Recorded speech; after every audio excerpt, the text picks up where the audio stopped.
It's beautiful Monday. I am here to provide you guys with a bit of an update on the Bryan Kohberger trial.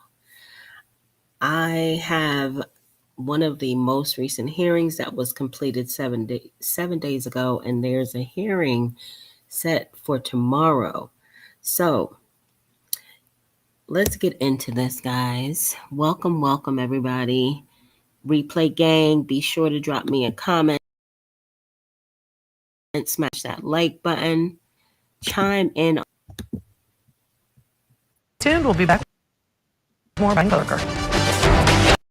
TV for this footage. Court TV is on the name. Welcome back to Court TV Live. I'm Ashley Wilcott. Thank you so much for joining us. We'll get you back to court in just a moment. But first, on our other live oh my goodness, trial, abuse and murder trial, Kohberger is accused repeatedly to his forget in it. of 2024 heard a phone call We can run through this too. Protection and permanency worker that occurred around 10 a.m. on the day Corey died. Take a listen. His son's mother then decided that to take it upon herself to For you people who are not familiar with this case, this is a case, current trial that's going on right now of a man who is accused of unaliving his own son, physically abusing his son, putting him on a treadmill. I think the son fell off and bumped his body and, was non-responsive at one point, and he had to call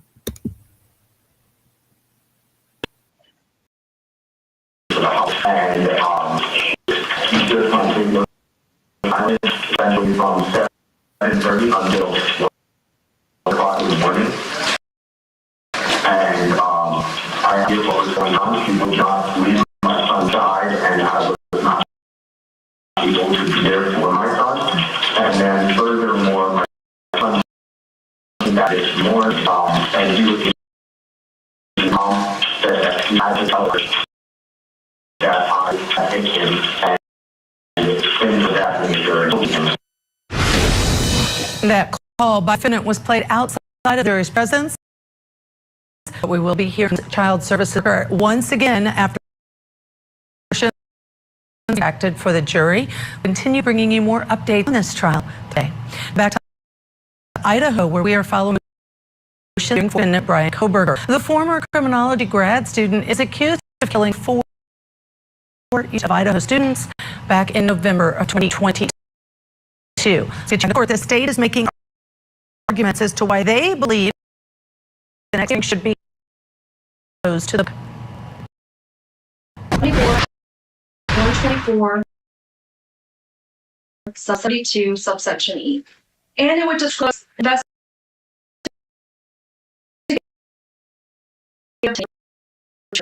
pursuant to 74-124 subsection, where defense's fifth one subparts A through J all deal with the investigation. All would be exempt pursuant to the same authority decided. Subparts M deal with the names of citizens who were interviewed and would constitute unwarranted invasion of personal privacy, subject to 74-104 subsection C.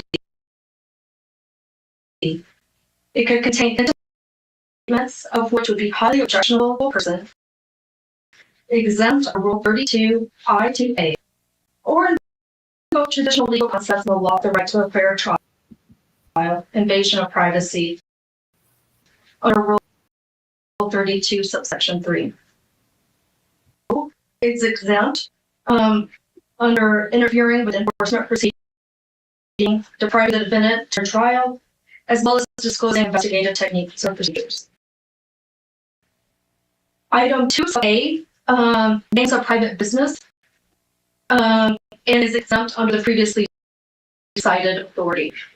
Item 2, subpart B through L, deals with the investigation, again, exempt under 74-124A, subsection B and E, as well as Rule 32, subsection E.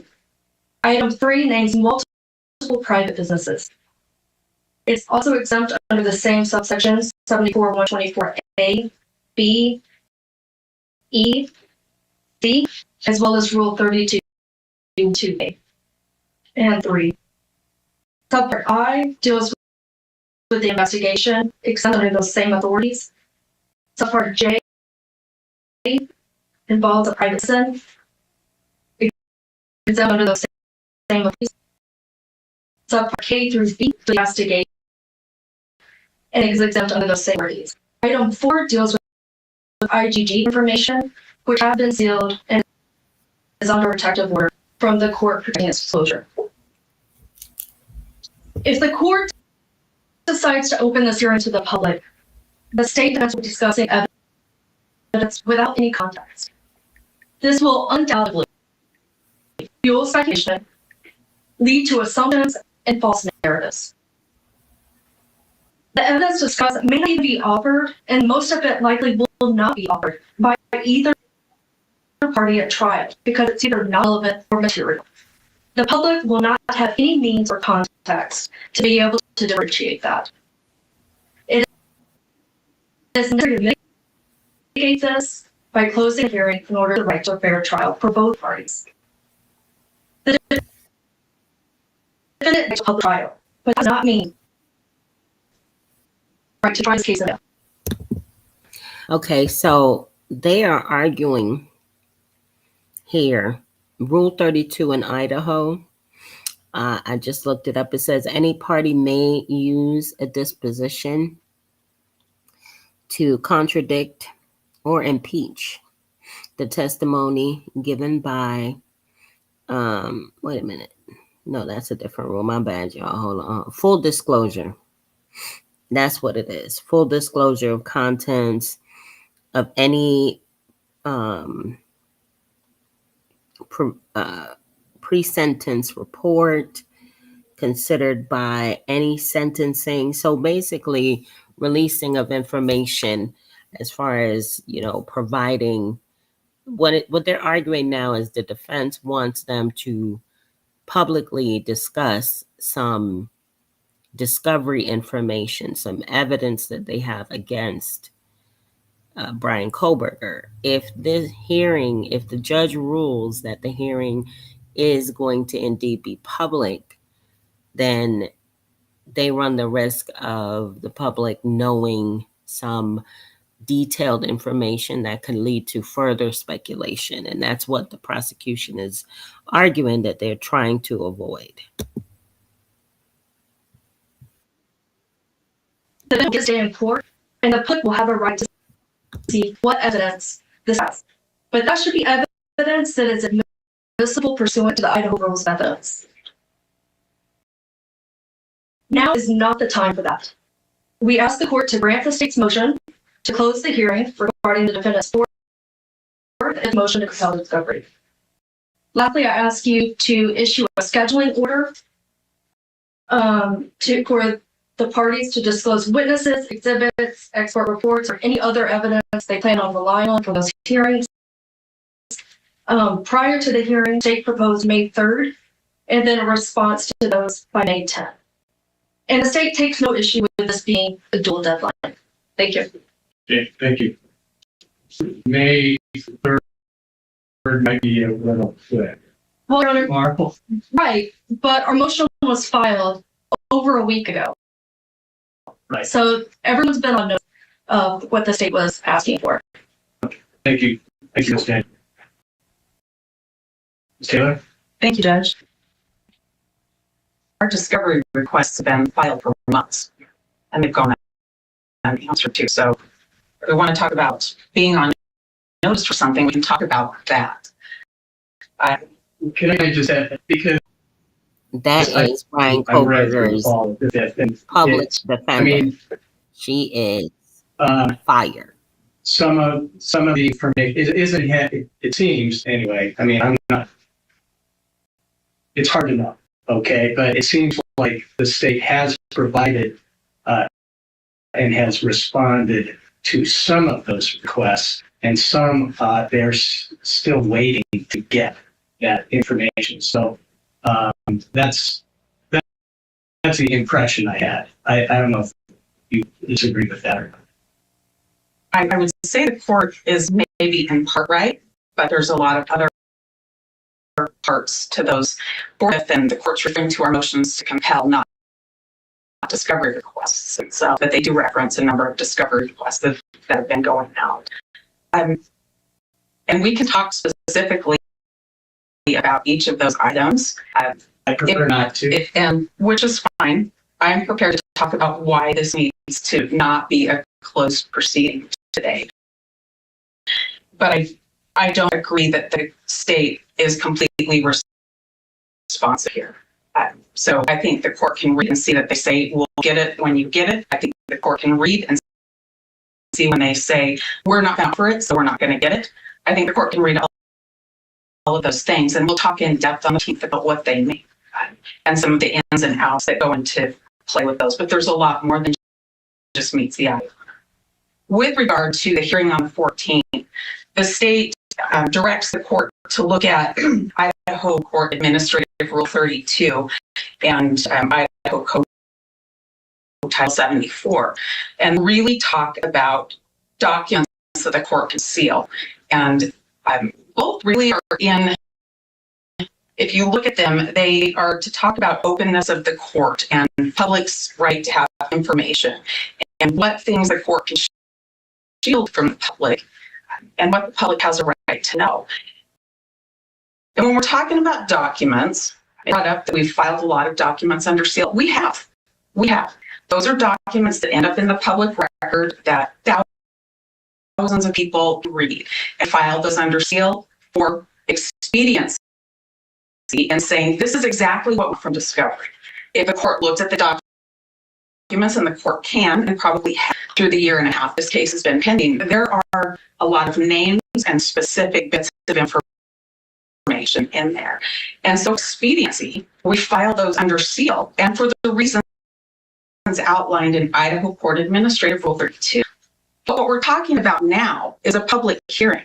When the state has decided to not give us information or to drag their feet on giving us information, we're talking about a public hearing where we have a right to be in the public eye, a public hearing. Bryan's the one with the right. It's an amendment right to have a public hearing.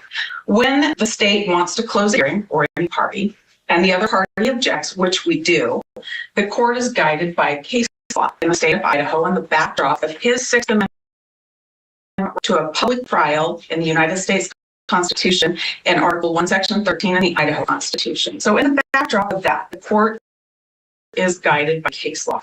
And the specific case, there's a couple of Idaho cases,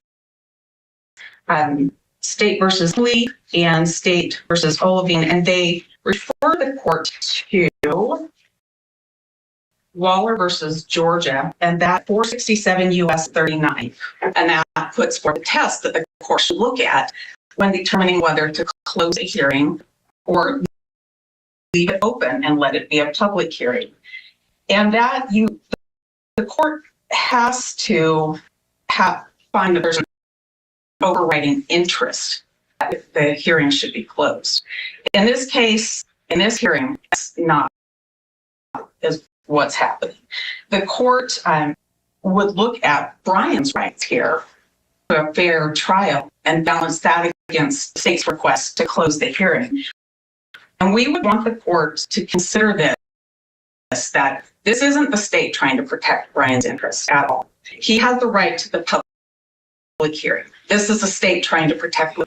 And the court should look back through the history. And the of this. defense also laying out a good case, citing case law about why this should not be a closed hearing, that there's an overriding interest does not exist to be open. We're going to hit the pause button. When we come back, of course, we'll get you back in for more of the arguments in this case. Will it be under closed hearing? Stay tuned.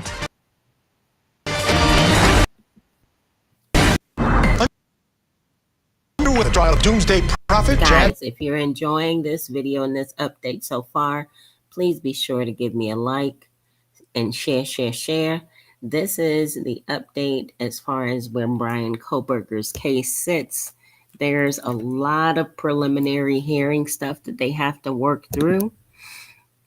And I'm following it on the back end because, like I said, I don't know many people, and there may be people out there like me who like to follow trials and stuff like that. So I'm going to continue to share it and hopefully find those people. All right, y'all.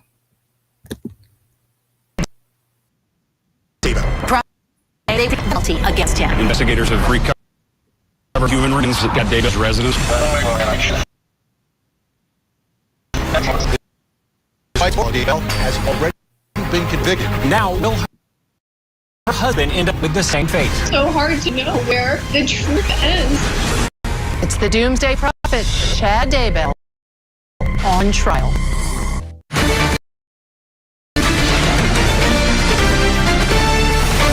And welcome back. We are watching the motion scene underway for Bryan Kohberger, the man charged with killing 4 University of Idaho students in 2022.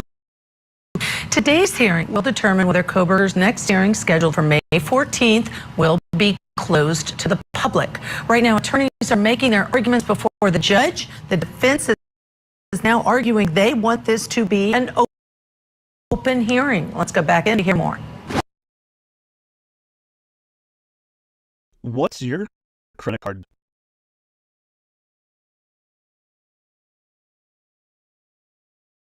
$10,000 or more. Free, easy.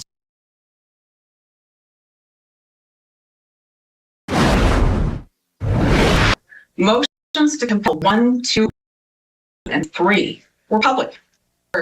Right out in the open with the public. The specific discovery requests were also sealed. So this has been a pattern to do things in the public. And now this one needs to be sealed. The court has to ask itself why. And the court should ask itself, what is the state trying to hide here? The things that we're seeking and these to compel are things that are outlined in the probable cause affidavit that has been public for a year and a half now, that has been offered to be shared far and wide. We're looking for things like videos that the state said they collected so that we don't look at things in a little vacuum. The state tells you not to take it out of context. But that's what they're doing. When they want us to do this in private and not let the state know about the full scope of the videos that are out there, that they have, that is the state keeping things in a vacuum to control the public narrative. And that violates Mr. Kohberger's rights. That's what we want to prevent. This needs to be out in the open. Here, I'll give you a couple of examples. The state filed last June its motion for protective order of the IgG materials. That motion was filed in public. It's on the public record. People can print that and read that and do all day long. And that had information that was negative about Mr. Kohberger in it. So that's out there in the public. But that order was to protect information, the IgG information, that they say details how the state got to Bryan in the first place. That's been sealed. That's fine. We respect that. But you have to question, why can we not talk about the things they're not giving us? Why can we not talk about the cell phone information, the tower information, the drive test information in a public arena? Why should Bryan have to have his case when he's asking for this information be done in a little vacuum where the state says what the public can hear and what the public hear? Another example of this, Your Honor, is with the video tape that they've relied a lot on in the probable cause affidavit that we've received different parts of. Part of the hearing on the 14th is to talk about the different parts of that video that we've received and how we need the whole context. This is the video that they say places this car near the residence. We've received little tiny pieces of that. And we think Bryan's right to a fair trial means the public needs to know that they withheld the audio from a great portion of that. And it starts a long time before the little clip that we've received.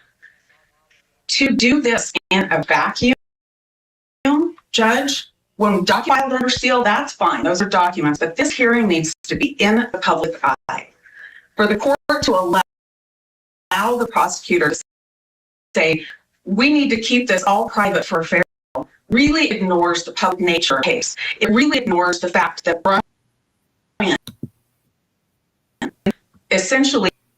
She is making a good argument because there is a lot of information out there and a lot of speculation. You know how it is these days. When something happens, you're guilty until proven otherwise. It's not innocent until proven guilty in social media. Similar to the case with the pastor, the recent case, that young lady who unfortunately unalived herself in North Carolina. Everybody thought the husband did it. Everybody. But, you know, because I follow cases and watch trials, I bear in mind that the state has the biggest burden. They have the biggest burden in order to prove guilt. And I hold them to that. You know what I'm saying? I hold them to that. With DNA and technology and cameras everywhere, you know, the state would have to provide sufficient evidence for conviction.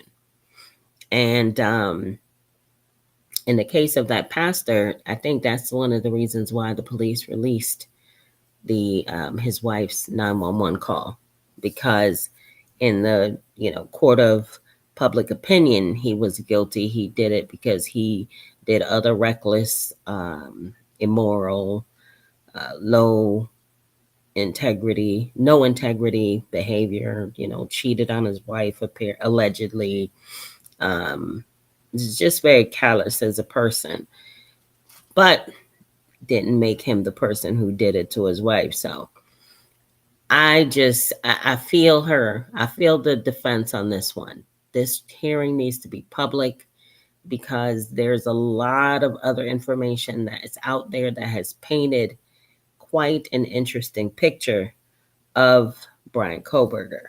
Like a lot of information. If you Google Bryan Kohberger right now, it's endless amount of videos upon information out there about him publicly. So, his defense team, his attorney, she has a very valid point.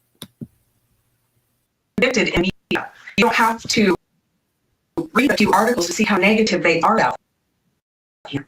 He has a right to have this information withheld, brought out in public, so that it's not this neat little package. So people can start to wonder if Bryan's innocent. Your Honor, Bryan is innocent. And he has an absolute Sixth Amendment right to have his hearings in public. We think if the court allows the state to shield the information and how they got their information and what they don't want us to have from the public, they're using his Sixth Amendment rights to hide behind. And that's just not what the court should allow. We strongly object to these kinds of things being closed. Thank you, Ms. Taylor. I don't know where to stop, though. I mean, if we start pulling out all the potential evidence for the trial, before the trial, then does the state get to respond to that? And that's where does it start? I mean, it stops. It just is a lull of that. And so either side, okay, it sends to the public that it is not, you don't get the contest. They don't have the contest, the public. You have the contest. You want more contest. I get that. But really difficult to just open that up and talk about particular issues in the case without talking about the entirety of the case. And that's what trials are for. I mean, I totally understand Mr. Kohberger has a constitutional right to a public trial, but having a hearing is not a trial. That's something different. And so that's why, that's where the balancing comes to, if you want to. I do, Judge. The Waller versus Georgia case is in a context of a motion to suppress. If the court starts closing hearings now, when the court can close the other motions to compel, what's the court going to do when it comes time for a motion to suppress? Those are coming. Many of them are coming. We want the hearings in public. The state has dropped information with different filings they've made all throughout the way. This can't be done in private. I would say both sides have said in their motions or their briefs that they disclosed, certain things, and it's a change. See that because both sides have agreed to seal a lot of these issues of evidence in the discovery, and so all of a sudden it just does feel like it's moving in a different direction. But I understand what you said. It's like this isn't about discovery. This is about the hearing. Your Honor, the discovery documents, and there are things in there that the state's chosen to respond to. The state selected which things that we have to have a hearing about, and these are about things that are in the state's possession or control that we want them to give us, and we're asking you to order them to give us these items so that we can do our work, so we can complete our investigation. It's not any different at all. Sealing the documents, I think that needs to continue to happen. There are a lot of names in those documents and requests for follow-up. We don't have to do that. I do think those are fine, and I think they're different because they're documents that are going to sit in the public record, that are different than having a hearing of things that the parties haven't been able to resolve on their own that the court needs to resolve. All right, still with us, trial attorney C.K. Hoffler. C.K., the court said something that I was thinking as well, which is, well, this isn't a trial. The Sixth Amendment provides for a public trial. This motions are slippery. Where I don't want to preview all the evidence in the public release. So to some extent, there's no public case. It's not the first nor will be the last high-profile case where there are high stakes and where there are 4 murders. And so I think the judge just has to take every single issue under advisement and make a determination. I agree with you, but CK, to your point, it's interesting. The defense is saying we want it open. The state saying we want it closed. I think that's so because the defense wants it open. It's a motion to compel against the state. That's the whole reason the defense filed this. It's an underlying motion in the last seconds. We're almost out of time. Do you think the whole reason the state wants it closed? I think the state wants it closed because I think the state wants to have a surprise element, not ambush, but surprise element. I think you're right. CK Hoffler sticking around. Stay with us. We'll bring more of the Kohberger hearing here on Court TV, your front row seat to justice.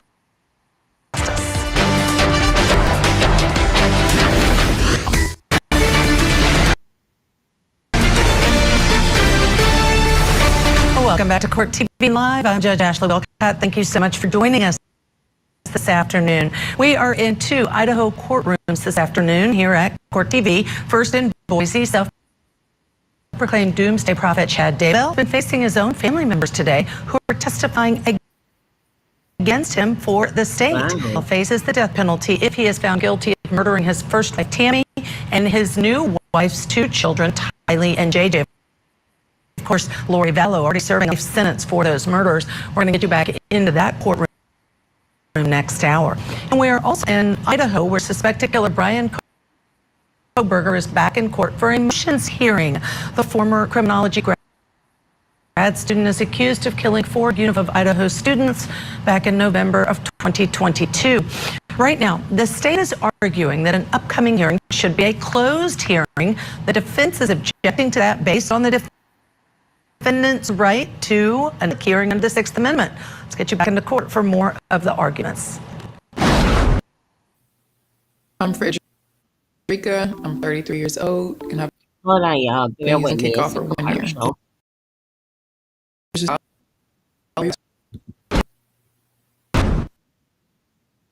My bad. how it's carried out. My interest is Bryan's right. But I would ask the court to remember the history. We've had motions to compel 1, 2, and 3 in the public eye. All of a sudden we get the 4 and 5, and we understand the subpart of 5 that has to be in a sealed proceeding. That is going to directly deal with documents the court has ordered be protected. That's completely different than when the state won't give us bits of information that's within mission control that we need to prepare our case. Your Honor, I would ask the court to consider, too, how much pressure there is to get to trial. We've heard the states say they'd be ready by this summer. We've heard the states are going to be ready by March of 2025. We've heard them say that they've given us 95% of discovery. We've heard them say they've given us all of the discovery, and those things just aren't true. Not true. You can see from the list of things we don't have, there's no way we have 95% of it.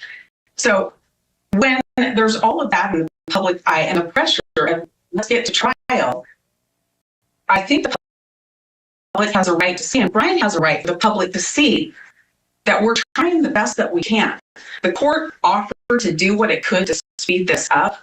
Having hearings about things that shouldn't be closed, that we object to being closed, takes time. There is no in our habit or our practice filing documents under seal for things that meet Idaho Court Administrative Rule 32 subsection I, and us asking for a public hearing. There's nothing inconsistent about that, and that's the way we've carried out the case.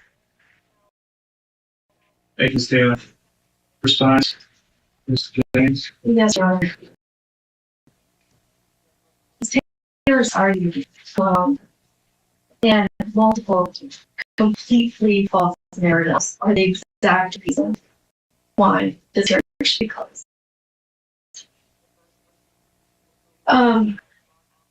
Yes, defense has a right to a public trial, but that is not the right to having all hearings open to the public.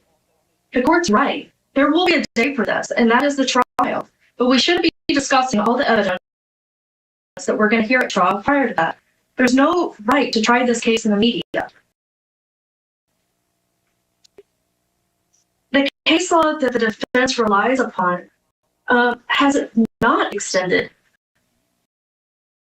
this balancing test to these types of hearings. The hearings are about, or the cases are about trial, and yet they extend it to a suppression hearing, which was so interrelated to the trial. Waller v. Georgia primarily stands for the proposition that any closure gives you this balancing test. We just went through the balancing test, and the state gave you the reasons for why this meets the test for closing the hearing.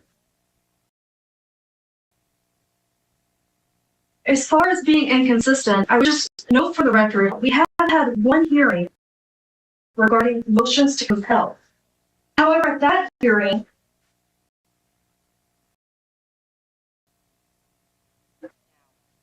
this is your order. At the outset of the hearing, the parties informed the court they had reached agreements on all issues except request 160. We discussed one request, and it had to do with training records. That is not what we're discussing at this hearing on the 14th. I've gone through the multiple issues and subparts, as well as the reasons why we cannot have this discussion in an open forum. Thank you. Want to respond to any on that? Taylor? Your Honor, we had the entire IGG state's motion for protective order and our objection to that in a public forum as well. That ends up resulting in agreements that the court had a protective order on, and we can even share with our investigators that come to court with us, and we've abided by that, and we understand that. But the entire hearing leading up to that was done in the public. In that particular hearing, they talked a lot about DNA results on a knife sheet. That, I'm sure, benefited the state to have that in the public eye. What we're going to talk about on the 14th, Judge, I don't have to name any private citizen names. I can talk about records exist and why we should have them without naming private citizen names. I can talk about the videos that they've not given us. They're not about the business. They're about videos that were collected by the police. I can talk about those in the context of the police reports. And by the way, those are all things that are talked about in the probable cause affidavit. And I can talk a ton about the cell phone information, the cell tower, and the things that they have not given us, the dry test information, verification of. Josh. That's the thing. I don't want to talk about those particularly, and I guess I'm reminded, okay, in your comment about the IDG, because once again, I'm a position where I have to make decisions blindly to some degree, and that's what the case with EG. I mean, I had to go through all of that information, and then I provided most of the information to you, okay, to the defense, so that you could evaluate that. I feel that the same way about all the. I mean, there's a lot of stuff, okay, that you're arguing about, and the state is arguing about, and I think it's complicated to just open that up. I think that maybe we could go through a closed hearing and then open up what you feel needs to be opened up. But I can't make that decision in the abstract. So that's my worry, because I went through all this last night again. How do we really fairly deal with each one of those issues? There are a lot of issues. I agree with you. There are a lot of it. I would ask you to look at the probable cause affidavit and read parts where they talk about relying on FBI agents and the CAST report and different cell tower data. Your Honor, that stuff's in the public eye. Why can't I talk about what they refuse to give me in the public eye? Well, one of the things that we want to talk about today is I just got motions for subpoenas to take them to the FBI. I mean, it's really difficult to get information from the FBI. You know that. They know that. I know that. We have we have to jump through a bunch of hoops to get particular information from the FBI. That is not the state's issue, although maybe it should have happened 6 months ago. That's the state's issue. I understand that. But that is one of the things maybe addressed that today, too. I don't think, thinking that you don't have an objection for me to sign the subpoenas. No, Your Honor, I don't have an objection for the court to sign the subpoenas to try to get the information. So I can sign that. I can sign that today. You can sign that. You can sign that. Anything you need to sign to get us the things we want, please sign.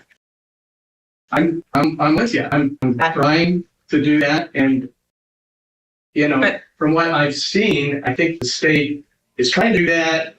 I know that it's not satisfactory for your position, but there's a lot of issues in this case. And Your Honor, that's really a lot of what we're going to talk about on the 14th is the timing of these things. Right. Not the full content of we think these things might show. We don't know. We don't have them. They know. Likewise. So I think the timing is important. Your Honor knows how much pressure there is to get this case to trial. Your Honor also is aware of all this we have to do.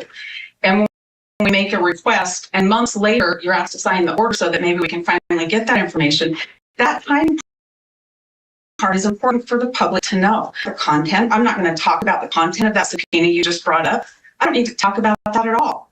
But I can talk about the delay in this and why there's a delay in us trial.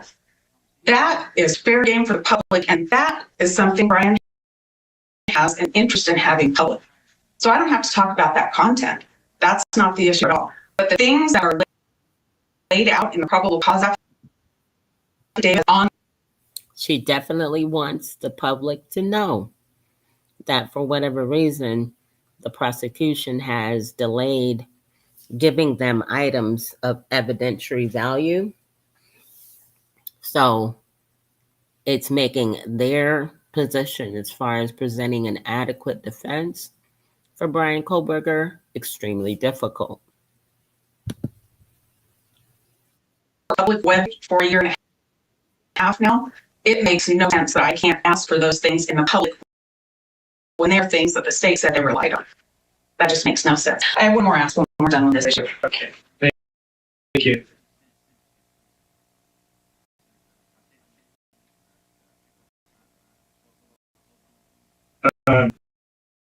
I mean, are you expecting to make a set decision right now? Maybe not. Well, Judge, you should just make the decision to have the hearing open. If I start to talk about content, then maybe you can talk about it then. I don't agree any part of it should be closed. Any part of the hearing should be closed, and I think you should make the decision now. We're 2 weeks away from this hearing. Oh, 2 weeks? Is that right? 4 days? 4 weeks. We're 12 days. All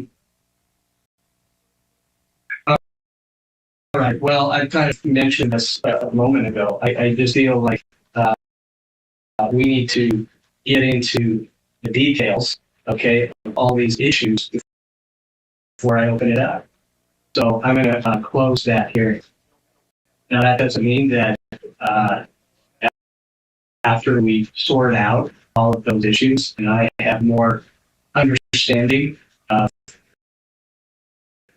why you're getting what you want or what you asked for, or whether or not there is something that you've asked for that doesn't exist, or that some of the materials are with the FBI, and that we get that. I mean, those are all really complicated processes, and I would feel much more comfortable. Again, I'm trying to protect a fair public trial and not have maybe not intentional unfair hearing, okay, that goes out to the public. I think that's the boundary that I want to see what all the issues are, arguing both sides, so that I can make a more informed decision. All right, the judge decides and grants the state's motion to have a closed hearing on May 14th. Stay tuned when we come back to you back inside that courtroom for more on the motion.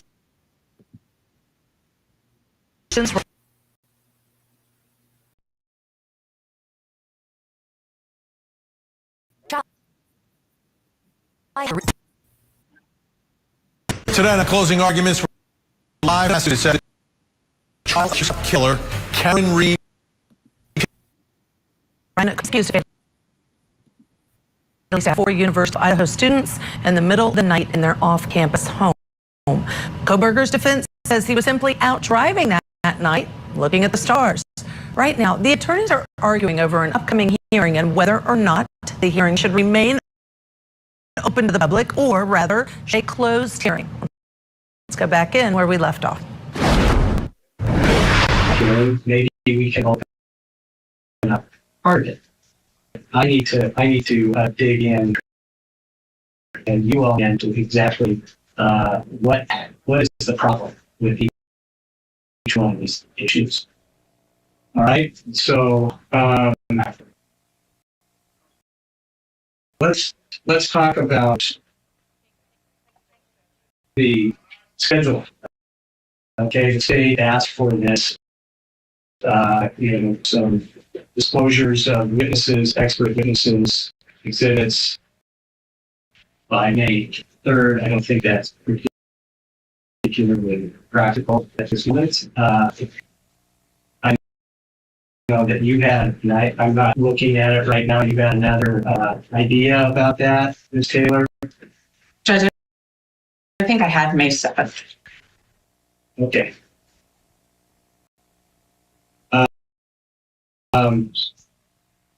Seems more practical. Okay, so I will put an order out, schedule order for providing I don't know if the state really knows what you're to do until you see what they have. And you're shaking your head, yes. Yes, sir. And that means that maybe you don't have any witnesses, expert reports, for instance, at this point, because you don't know what to expect. And this is related to the hearing on the 16th, right? In the 14th, actually. Okay. And there may be witnesses on the 14th as well? Yes, sir. Okay.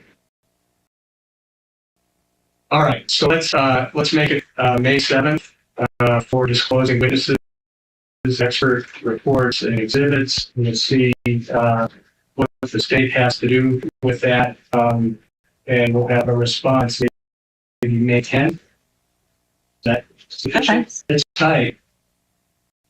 Well, that gives us 3 days to make the response. 3 days. Yeah, that's right.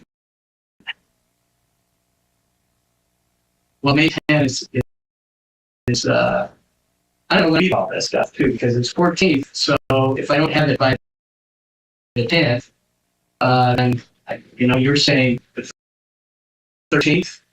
I guess I can do night of the 13th. But also, the defense needs some space there too. And I don't think we want to put out that hearing.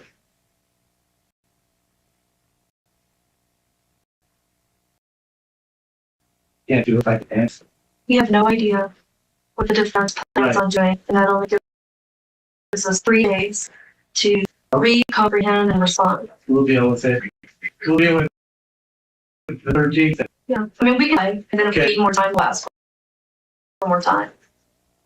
It's just my end, you're looking at, I'm going to have really more time. Your Honor, I don't expect reports. I expect to provide a witness list. Okay. I don't expect there to be reports. Exhibits? There may be exhibits. I think there will be at least 2 or 3. I know some will be things that they've already given us in discovery, so they shouldn't be new and surprising. Okay. I mean, it's hard to have these tight, time frames because we also have other things, but Mr. Thompson? Your Honor, it's completely unfair and unacceptable for us to get a list of witnesses with no idea what they're going to testify about. The names witnesses don't mean much of anything. And unfortunately, we're having a pattern in this case, last minute disclosures of witnesses and PowerPoints and all sorts of things that frustrate Your Honor's ability to assess what's going on because it's brand new to you, just like it's brand new to us. And I think that practice has to stop. We need substantive disclosures. If we're offering experts, the rules of discovery specify what you have to disclose regarding an expert, and that's not just a name. So being propounded by the defendant right now simply isn't within the rule. It's not appropriate. It's not fair to the court or to the state. Okay.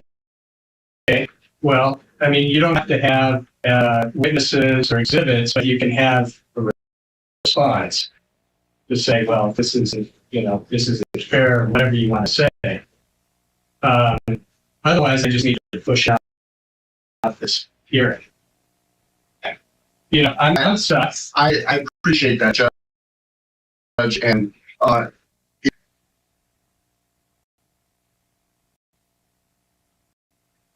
guess we've said before, it is more important to do it right than do it quickly. If we have to have a trade-off here, and that includes fairness to everybody involved, including the court. And I would prefer that this not be kicked off, but we're realizing that we're essentially 2 weeks or less away from these hearings. That apparently there are going to be a number of witnesses that nobody but the defendant knows who they're going to be and what they're going to try to say and then react in court. That's just simply not the way to operate an effective, efficient, fair process. Well, let's explore this. I mean, how many witnesses are you expecting to have? We're going to have 2 on the 16th. At this point in time, I'm not expecting either one of them to write a report. I expect a couple of exhibits. Some will be things from protected materials that the court allowed us to have already.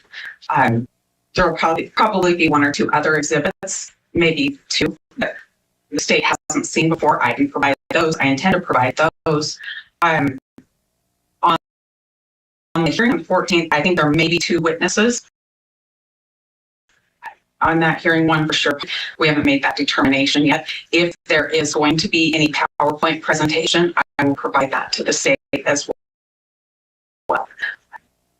If we have an expert who hasn't written a report, then we won't offer expert opinions. We'll offer opinions about why we know the discovery is available, why we know these items are available. The state knows full well what they have and what they're withholding from us. And that's, I mean, it's not going to be about what they're going to show. We don't know what they're going to show, but we know they exist. Thank you.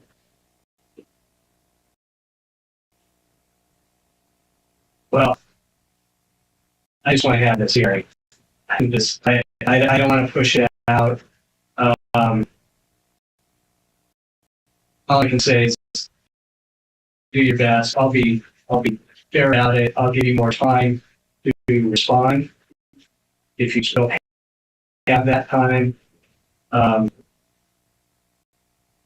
That's kind of where we are. And I just want to keep going. I mean, we got to get through all this discovery stuff so that we can get ready for the trial. Well, and Judge, I do, for the record, need to clarify. Representations of the defense that we are intentionally withholding things that they're entitled to is just utter nonsense. We have strived. We are continuing to provide additional discovery. I will say this, both sides are very zealous in their advocacy. Let's bring back in trial for jumping us. I would releasing the attorney for the see what the judge does.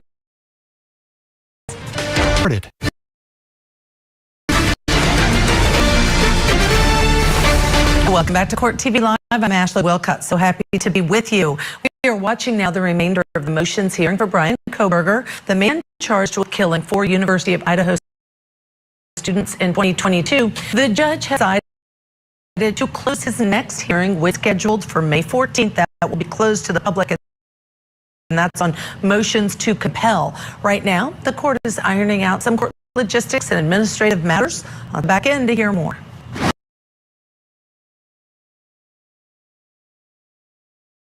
Record.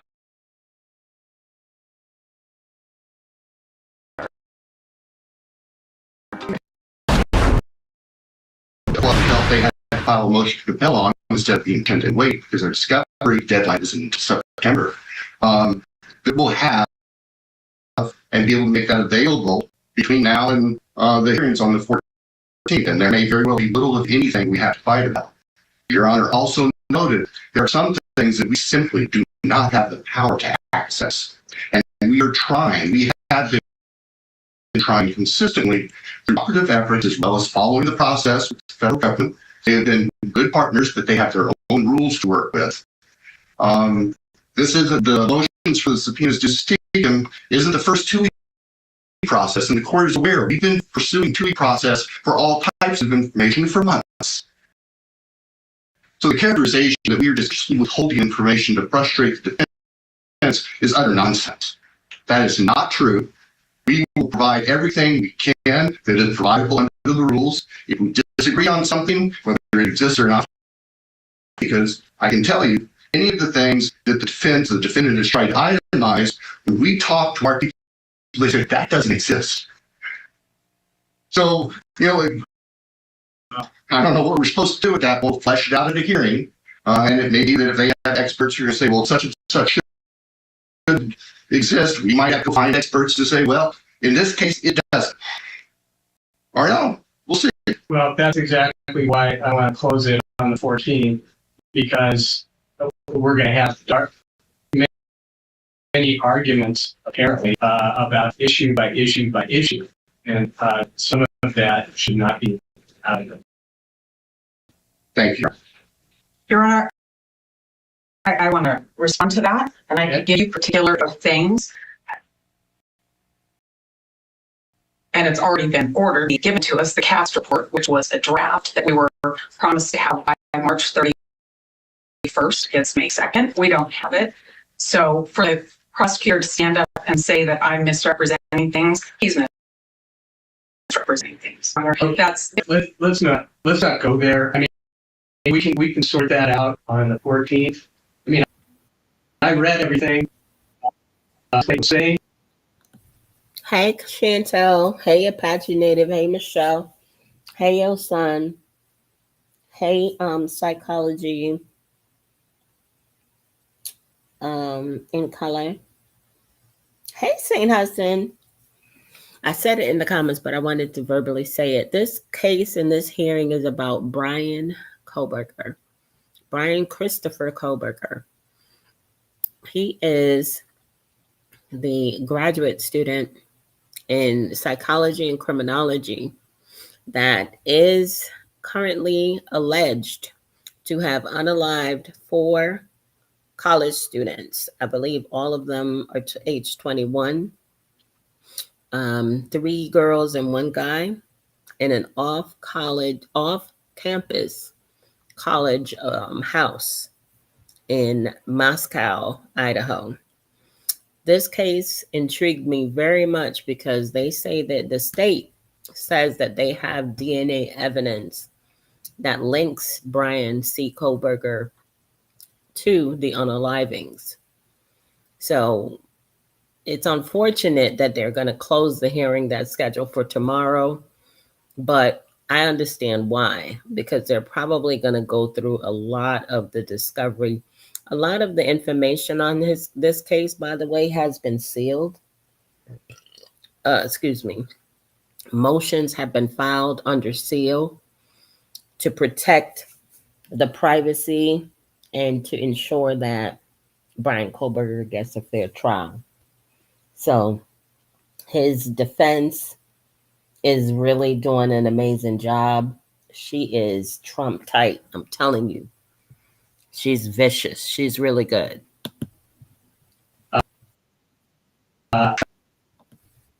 Okay, you're integrity. So I don't want this pointing the fingers back and forth. I don't think it's very helpful. Doesn't really help me. It started at the last hearing, and I really want y'all to just tone it down a little bit. I mean, you can argue all you want, but when it starts to be personal, it's destructive. I mean, you're really, really good lawyers. So let's just focus on the issues. Your Honor, we're happy to, and when we get the CAST report, we'll disclose it. We do not have it. We are not reporting. As simple as that. I read that last night. Okay. I'm very prepared about what the issues are, okay, about the discovery. And that's why I want to be able to hear from both sides, okay, what is the problem with this? What do we need to go forward? And I'm going to try and help that. And I expect that both of you do the same. Your Honor, I do have several other examples, but in light of what the court said, I won't provide them right at the moment. There are other issues. I understand, and I understand your frustration, and it's a big deal. It's really important. I understand that too, and I acknowledge that. Sometimes, we just can't quite get what we want from other people who might have it that don't want to give it up. So that's one of my challenges on the 14th and probably at the 16th too. Okay. Moving on. We've got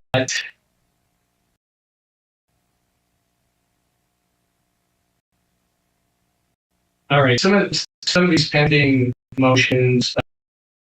There was no request or no response from the state, and I'm I'm thinking that the motion to unseal parts of the IGP materials and motion to allow defense investigators to review the IGP materials, that we're going to be addressing that on the 16th. Is that? Yes, sir. That's the state's understanding. Ms. Taylor? Yes, Your Honor. We're happy to have a hearing on 16 for both of those issues as well. Great. I'm just trying to make sure that we're all on the same page, or at least the same date. But I wondered, okay, there's been a response on the alibi issue, and I don't know if there is a request for or Well, the alibi is really wild. It is the defense's assertion that Bryan Kohberger was just riding around in his car the night of the M words. So he couldn't have been the one to do it. And he was also riding alone in his car. So there's no one there to corroborate his alibi. So there are definite issues with that alibi. for now. I don't know. What was your intention there, Mr. Thompson? I think at some point we're going to need a hearing on it. We're busy enough for the next couple of weeks with these other hearings, so we haven't reached out specifically on that. Okay. If the court would like to select a date while we're together today for a hearing, we would be happy to. Why don't we just wait until the 14th or 16th? That's fine. And there may be issues that come out of discovery that have some bearing on that issue. I don't know. You don't have to say anything. It can read your mind. Some of that, maybe not. All right. Okay, I'm going to sign those subpoena duces taken. The FBI. I believe that's related also to the 13th supplemental. I'm kind of losing that. Your Honor, it does relate to one of our discovery requests. And I'm sure one of the number of motions to compel. I'll note that when I speak about that on the 14th. Okay, great. All right. Are there any other issues that we need to address today? Yes. Mr. Thompson, Ms. Jennings? Hey, midwife. Okay, Hey, Michelle. Hold on, y'all. Yes. Okay. Midwife. Hey, how are you? I'm so sorry. You know I can't see, and I ain't doing no screenshot either. Hey, midwife Kay. I want to say this in a way that doesn't come up finger pointing, because it's not. This is about how busy everybody is and how much time it takes to communicate to get hearings set, because there's a lot of people going a lot of directions. I would like the court to consider setting hearings twice a month, every other week, and the court to vacate those hearings if neither party notices something up for that hearing. There would be 14 days notice for either party if we have hearings on that basis. But that way we could note up specific hearings and just have those set dates so that we're not bugging the prosecutor's office for a stipulation and bugging the clerk's office for hearing and waiting to find that out. It would speed things up to have 2 times a month that we would, if I've got 14 days before this hearing, I can notice it up and it can be heard by the court. So that's a request. The court just reset a couple of hearings. These would not be like motions to suppress that we'll probably need a couple of full days for. These would be these shorter motions that we could deal with in 1 to 2 hours. All right. Thank you. I actually mentioned that one of our hearings. That's what we need to do. I think it would be more helpful to, I guess, have better communication. Okay, if, I don't know. Maybe you are having good communication with each side. It is hard, to get a hearing when the clerk has to contact you, or contact Mr. Thompson. This goes back and forth. I mean, it takes a lot of time for your assistant, the clerks. At the same time, I have a lot of other cases. And I have a lot of jury trials going from here really to the end of the year. So it's hard for me to say, okay, we're going to have it every day. I think I offered Thursday, like a Thursday afternoon. So I'm willing to do that. I might just set like once a month, maybe, and then if you need something more, just let us know. But I'll look at my calendar and set that up. I mean, I know you come down on Thursdays generally. Right? Thursdays or Tuesdays are fine. Fridays are fine. Wednesdays are rough, but whatever day works for the court, I'll make it work. I just think it's more important that we have a place with these hearings so that everybody's not spending a lot of time asking each other what day's okay, what is okay, that we just all know that this is whatever day works with the court schedule, Your Honor, is just fine for me. Thursday afternoon's probably that'll work. Monday is impossible. So what about that, Ms. Jennings? Yeah, but makes sense. Make reserve for me to be fine for the state. Do you think twice a month? It's probably going to ramp up. I suggested that just because then there's 14 days to the next hearing, so everybody would always have enough notice. That's why I suggested that, and to know that we have those that are to our ways. Again, these aren't the motions to suppress; those will come later. Maybe we'll start with twice a month to get through all this together. I hope we can all get past that soon. I would say very smart to schedule hearings in advance for motions. Before we go, I want to share today's thought.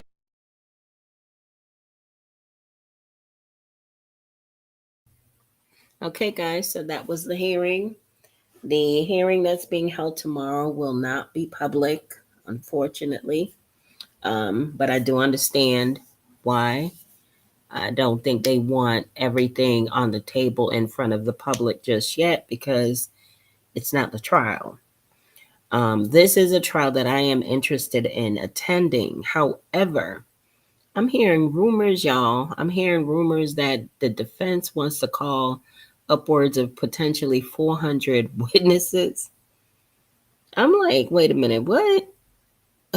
Do you know how long it would take for a trial to have, like, this is shaping up to be like the Young Thug trial. Like, it's going to be forever. And I'm telling y'all, if that's what it's going to be, I cannot go to a long trial. I will, however, cover it if, you know what, I might actually set it up to where I'm there for the last week of it so that I can be there for the verdict in the courtroom. But I don't know. I mean, I have time, clearly, because they have not been able to come together as far as the prosecution and the defense on discovery and other items. As you heard, there's a lot of different motions to suppress information that will be presented. So I guess we will get an update of what's appropriate for the public. And once they release that information, I will try to be on top of it and bring it back to you guys so that you guys are in the know. But again, this was a review of Bryan Kohberger, his last hearing in court. And his next hearing, May 14th, will be closed to the public. But like I said, once there's any information released, I'll keep you guys posted. Thank you guys for joining me today. Midwife K, Apache Native, St. Hudson, Osun, Thank you guys for jumping in the conversation. Oh, Chantel, thank you guys for jumping in on the conversation psychologically in color. Is it psychologically or psychology?